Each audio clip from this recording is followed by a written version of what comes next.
This is the Lone Crater YouTube. We hope this video helps. Start by reading the right sign test leaflet completely before you begin. Wash your hands with soap and dry them thoroughly. Check the test box for damage and confirm the expiry date and storage range. Use first morning urine for best accuracy and higher hormone concentration. If you cannot use morning urine, avoid drinking excessive fluids for 4 hours before testing. Collect urine in a clean, dry cup and test within 2 hours. Open the sealed pouch and remove the right sign test without touching the absorbent tip. For dip method, immerse the tip in urine for 5 seconds only according to instructions. For midstream method, hold the absorbent tip in the urine stream for 5 seconds.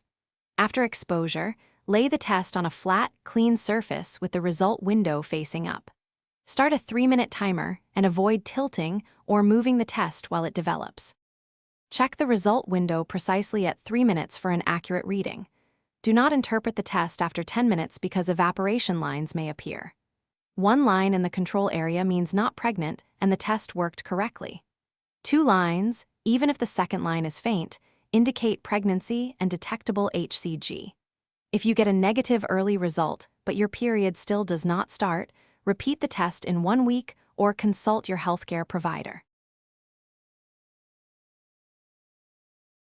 Thanks for watching. Consider subscribing if we helped you.